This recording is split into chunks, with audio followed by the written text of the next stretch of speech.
ಹೊಸ ಸಂಪುಟ ರಚನೆಯ ಸರ್ಕಸ್ ಸದ್ಯ ದೆಹಲಿಗೆ ಶಿಫ್ಟ್ ಆಗಿದೆ. ದೆಹಲಿಯಲ್ಲಿ ಸಿದ್ದರಾಮಯ್ಯ ಹಾಗೆ ಡಿಕೆ ಶಿವಕುಮಾರ್ ಜೊತೆಯಾಗಿ ಉಪಹಾರವನ್ನ ಸೇವಿಸಿದ್ದಾರೆ. ಆ ಫೋಟೋಸ್ ಕೂಡ ಲಭ್ಯವಾಗಿದ್ದಾವೆ, ಗಮನಿಸ್ತಾ ಇದ್ದೀರಿ. ಯತೀಂದ್ರ ಸಿದ್ದರಾಮಯ್ಯ ಅವರಿದ್ದಾರೆ, ಹಾಗೆ ಮುನಿಯಪ್ಪ ಅವರನ್ನ ಕೂಡ ದೃಶ್ಯದಲ್ಲಿ ಫೋಟೋದಲ್ಲಿ ಗಮನಿಸ್ತಾ ಇದ್ದೀರಿ.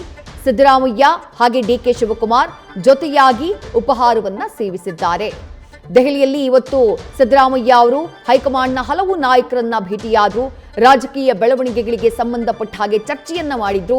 ಇಷ್ಟು ವರ್ಷಗಳ ಕಾಲ ಮುಖ್ಯಮಂತ್ರಿಯಾಗಿ ಆಡಳಿತವನ್ನ ನಡೆಸೋದಕ್ಕೆ ಅವಕಾಶ ಮಾಡಿಕೊಟ್ಟಿದ್ದಕ್ಕೆ ಧನ್ಯವಾದವನ್ನ ತಿಳಿಸಿದ್ರು. ಬಹುತೇಕ 3 ಗಂಟೆಗೆ ದೆಹಲಿಯಿಂದ ಸಿದ್ದರಾಮಯ್ಯ ಅವರು ಹೊರಡುವವರಿದ್ದಾರೆ ಬೆಂಗಳೂರಿನತ್ತ.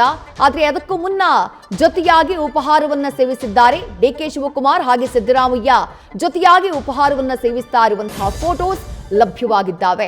ಅಂದ್ರೆ ಈ ರೀತಿಯಾದಂತಹ ಒಂದು ಫೋಟೋಗಳು ಯಾವ ರೀತಿಯ ಸಂದೇಶವನ್ನ ಕೊಡ್ತಿವೆ ಅಂತಂದ್ರೆ, ಮುಂದಿನ ದಿನಗಳಲ್ಲೂ ಕೂಡ ಸಿದ್ದರಾಮಯ್ಯ ಅವರ ಸಹಕಾರ, ಅವರ ಆಶೀರ್ವಾದದೊಂದಿಗೇನೆ ಡಿಕೆ ಶಿವಕುಮಾರ್ ಅವರು ಹೆಜ್ಜೆಯನ್ನ ಇಡ್ತಾರೆ ಮುಂದಿನ ದಿನಗಳಲ್ಲಿ ಅನ್ನುವಂತಹ ರೀತಿಯಲ್ಲಿ ಒಂದು ಮೆಸೇಜ್ ಪಾಸ್ ಮಾಡುವಂತಹ ಪ್ರಯತ್ನ ಈ ಫೋಟೋಗಳಿಂದ ಆಗ್ತಿದ್ಯಾ ಅನ್ನುವಂಥ ಒಂದು ಕುತೂಹಲ. ಮತ್ತೊಂದು ಕಡೆಗೆ ಮಲ್ಲಿಕಾರ್ಜುನ ಖರ್ಗೆ ಅವರನ್ನ ಡಿಕೆ ಶಿವಕುಮಾರ್ ಅವರು ಕೂಡ ಭೇಟಿಯಾಗಿದ್ದಾರೆ. ಭೇಟಿಯಾದಂತಹ ಸಂದರ್ಭದಲ್ಲಿ ಕಾಲಿಗೆ ಬಿದ್ದು ಆಶೀರ್ವಾದವನ್ನ ಪಡ್ಕೊಂಡಿದ್ದಾರೆ. ನಿನ್ನೆಯೂ ಕೂಡ ಸಿದ್ದರಾಮಯ್ಯ ಅವರ ಕಾಲಿಗೆ ಡಿಕೆ ಶಿವಕುಮಾರ್ ಅವರು ಬಿದ್ದು ಆಶೀರ್ವಾದವನ್ನ ಪಡ್ಕೊಂಡಿದ್ದು ಆ ಫೋಟೋನ ಗಮನಿಸ್ತಾ ಇದ್ದೀರಿ. ಅದು ಕೂಡ ಬಹಳ ಗಮನ ಸೆಳೆದಿತ್ತು. ಕಾಂಗ್ರೆಸ್ನ ಮತ್ತೋರ್ವ ಹಿರಿಯ ನಾಯಕ, ರಾಜ್ಯದ ಮತ್ತೋರ್ವ ಹಿರಿಯ ನಾಯಕರು ಮಲ್ಲಿಕಾರ್ಜುನ ಖರ್ಗೆ ಅವರು, ಎಐಸಿಸಿಯ ಅಧ್ಯಕ್ಷರು, ದೆಹಲಿಯಲ್ಲಿ ಮಲ್ಲಿಕಾರ್ಜುನ ಖರ್ಗೆ ಅವರ ನಿವಾಸಕ್ಕೆ ಭೇಟಿ ಕೊಟ್ಟಂತಹ ಡಿಕೆ ಶಿವಕುಮಾರ್ ಅವರು ಅವರ ಕಾಲಿಗೂ ಬಿದ್ದು ಆಶೀರ್ವಾದವನ್ನ ಪಡ್ಕೊಂಡಿದ್ದಾರೆ. ತಮ್ಮ ಮುಂದಿನ ಜೀವನದ ಮತ್ತೊಂದು ಮಹತ್ವದ ರಾಜಕೀಯ ಘಟ್ಟಕ್ಕೆ ಮುಖ್ಯಮಂತ್ರಿಯಾಗಿ ಅಧಿಕಾರವನ್ನ ಸ್ವೀಕಾರ ಮಾಡುವವರಿದ್ದಾರೆ ಡಿಕೆ ಶಿವಕುಮಾರ್ ಅವರು. ನಾಳೆ ಅಧಿಕೃತವಾಗಿ ಅದರ ಘೋಷಣೆಯಾಗುತ್ತೆ.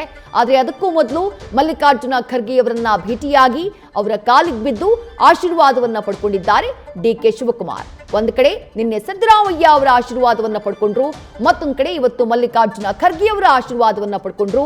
ಅಲ್ಲಿಗೆ ಕಾಂಗ್ರೆಸ್ನ ಹಿರಿಯ ನಾಯಕರು ಆಡಳಿತ ರಾಜಕಾರಣದಿಂದ ಆ ನೇಪಥ್ಯಕ್ಕೆ ಸರಿಯುವಂತಹ ಸಂದೇಶ ಇದೆಯಲ್ಲ, ಹೊಸ ತಲೆಮಾರಿಗೆ ಕಾಂಗ್ರೆಸ್ನ ಹೈಕಮಾಂಡ್ ಅವಕಾಶವನ್ನ ಕಲ್ಪಿಸಿಕೊಡ್ತಾ ಇರೋದು, ಅಥವಾ ಮುಂದಿನ 20 ವರ್ಷಗಳ ರಾಜಕೀಯವನ್ನ ದೂರದೃಷ್ಟಿಯಲ್ಲಿ ಇಟ್ಕೊಂಡು ಮುಂದಿನ ಕಾಂಗ್ರೆಸ್ನ ಆಡಳಿತ ಅಥವಾ ಕಾಂಗ್ರೆಸ್ ಪಕ್ಷದ ಬೆಳವಣಿಗೆಯನ್ನ ದೂರದೃಷ್ಟಿಯಲ್ಲಿ ಇಟ್ಕೊಂಡು ಯಾವ ರೀತಿಯಾಗಿ ಒಂದು ಪ್ಲಾನಿಂಗ್ ಅನ್ನ ಕಾಂಗ್ರೆಸ್ ಹೈಕಮಾಂಡ್ ಮಾಡಿದೆ, ಆ ಮೆಸೇಜ್, ಆ ಸಂದೇಶ ಬಹುಶಃ ಈ ಫೋಟೋಗಳಿಂದ ಪಾಸ್ ಆಗ್ತಾ ಇದೆ.